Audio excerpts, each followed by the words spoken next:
Hello children, NannyG here again, coming to you from Wonga Bonga. And well, I've got Jake with me. What are you doing, Jake? Oh, he's just getting the toe jam out of his toes, children. You want me to help you? It's a bit of a process, children. A bit of a process. Is that better? All right, now, Jake. I would like you, Jake, today to stop vacuuming the mud off the warthog. Jake tends to do some funny things around Wonga Bonga. Yes, you've been vacuuming the warthog, and he likes his mud, Jake. Oh, he does. He likes his mud. So no need to do that. So I want you to go off and put the vacuum cleaner away. All right, put it away, Jake. Away he goes.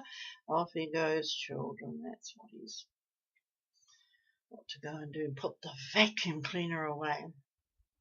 Well, you don't vacuum mud off the warthogs, do you? They love their mud. And it reminds me today that there's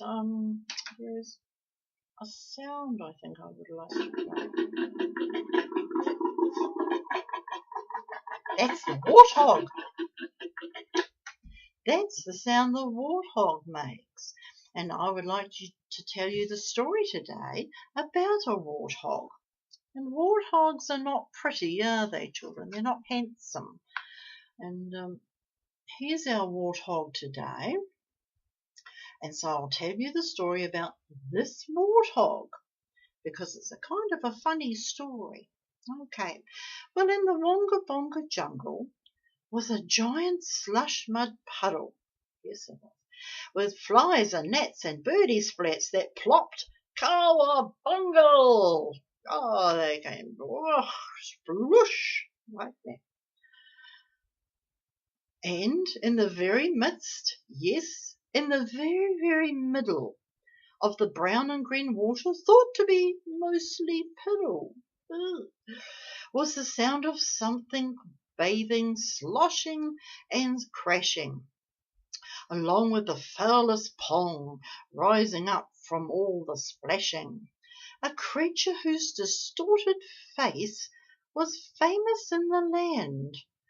Wolfgang Warthog's ugly mug no one could seriously stand. A mug is your face. That's what your face is called. It's called your mug. All birds, beasts, and animals gave his puddle a wary berth, but insects feeding greedily there displayed bellies of bulky girth. That means they were rather fat insects. One day a vile buzzard who was flying throughout the land thought the pig in the mud puddle to be somewhat rather grand. You can see him up there. There he is. There's the buzzard up there in the tree. And he's ugly too, isn't he? Buzzards aren't pretty either, are they? Well, he spoke to the happy animal who floated about on the muck. Well, anyone with a face like yours would think it awful bad luck. Not me, Wolfgang smiled back. There's nothing that I lack, for when I'm in my piddle bath, I'm free from carnivore attack. Carnivores are like the lions and the leopards and anything that wants to eat them. Well, I'd like to see others who can keep the meat eaters away by looking unattractive and enjoying every single day. Now the buzzard thought very hard about all this piggy bliss and suggested that an ugly competition might not go amiss. So flying through the jungle, he let all the animals know of the challenge, the time and place they all needed to go.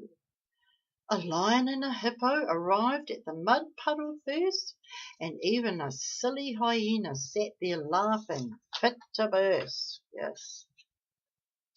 A Komodo dragon, a gorilla, and an anteater happily came. Then lastly a big old elephant who was hoping for some fame. Well, the buzzard said, don't sit around just looking at this pea, but take it in turns to wallow and look as ugly as can be. At the suggestion of the buzzard's difficult and rather challenging advice, The gorilla charged right on in and was covered by dung in a trice. Everyone had to regrettably agree that although he looked quite ugly, his wife thought he still rather looked far too cuddly and snuggly.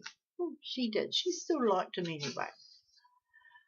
Well, what the lion leapt in next and nobly and swam around the puddle with glee, but he remained quite handsome, even with his mane stained in pee. Oh, it would have looked quite green, wouldn't it?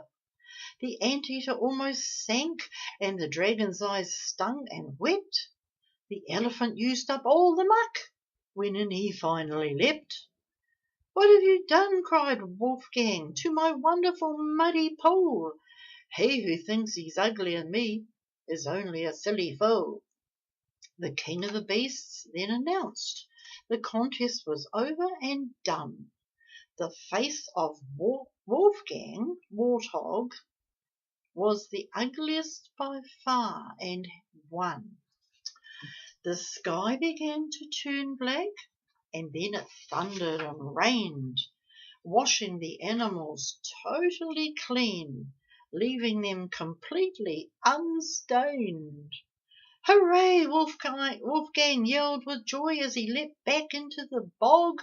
"I guess even ugliness has its place," the lion said about the hog. And look at him, he's quite happy there, quite happy in his mud puddle. Well, there's an ant going by. Oh, look, the ant's holding his nose because of the smell. Ew, goodness me. Oh, well. But that's what warthogs do, isn't it? They love to lie about in puddles and get covered in mud. And even piggies love all that, don't they? Well, here comes Jake again. Hello, Jake. He's been flying around. You got rid of the vacuum cleaner? Oh, yes, all right. Sorry, what's that, Jake? Jake's got something to say. Oh, is that what? Oh, okay. He says, wear your gumboots when it's raining. Yes. And always jump in puddles. Yes, always jump in puddles, children, when it's raining with your big gumboots on and sloshing around a bit like the warthog, eh? All right, children, that's all for now. So it's bye-bye from Nanny G until the next time. Bye-bye.